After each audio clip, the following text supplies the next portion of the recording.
ہمارے کلچر میں joint family system بھی ہے، تو اس میں پردے کا خیال کیسے رکھیں؟ اور یہ بھی بتائیے گا کہ چچی اور بھابھی وغیرہ سے بھی پردہ ضروری ہے؟ پاکستان غریب ملکوں میں شمار ہوتا ہے نا، تو جوائنٹ فیملی تو ہوتی، اور بچوں کی شادی کرتے ہیں تو نیا گھر کہاں سے لائیں، تو ساتھ ہی وہ ایک کمرہ مختص کر دیتے ہیں. تو اب یہ جوائنٹ فیملی درست تو ہے. اور جہاں تک پردے کا معاملہ ہے تو دیکھیں، پردہ میری طرف سے آپ کی طرف سے تو نہیں ہے نا بھائی، کسی امام صاحب کی طرف سے، مولوی صاحب کی طرف سے، پیر صاحب کی طرف سے نہیں، تو اللہ رسول کا حکم ہے. اور علماء نے وہ پردے کے جو آیا پردے کے سمجھنا چاہیے. اللہ رسول کا حکم ہے. پہلے تو یہ بات ہے، جس سے نکاح جائز ہے اس سے پردہ ہے، اور جس سے ہمیشہ کے لیے نکاح حرام ہے اس سے پردہ نہیں. تو چچی سے نکاح ہو سکتا ہے، چچا کا انتقال ہو گیا تو عدت گزارنے کے بعد چچی سے نکاح ہو سکتا ہے، تو اس لیے اس سے پردہ ہے.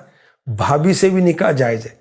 بھائی کا انتقال ہو گیا یا بھائی نے طلاق دے دی خدا نخواستہ، تو عدت وغیرہ گزارنے کے بعد اس سے بھی نکاح جائز ہے، تو اس سے ہی پردہ. بلکہ دیور کے بارے میں تو یہ فرمایا گیا کہ دیور تو موت ہے. اچھا، ہاں جی، یہاں گناہ کا خطرہ زیادہ ہے. اور توبہ استغفر اللہ، وہ شرم آتی زبان پر، بات ہمت نہیں پڑتی. ہمارے معاشرے میں کتنے گناہ جو ہیں، گھریلو گناہ، بے پردگی کی وجہ سے بے پردگی ہوتی ہے. اور اللہ پاک نے مجھے پیر ایسا دیا ہے جو اپنی بہو سے بھی پردہ کرتا ہے. سبحان اللہ. وہ ایک بیٹی کی طرح ہے، پردہ کرے تو بھی جائز ہے، پردہ نہ کرے تو بھی جائز ہے. اور آج کل دور کیسا ہے، اور امیر اہل سنت ایک طرح سے پریکٹیکلی ایک میسیج دے رہے ہیں، شیطان کے سپرد نہ ہو جائیں، ورنہ شیطان کسی کو چھوڑتا نہیں. پردہ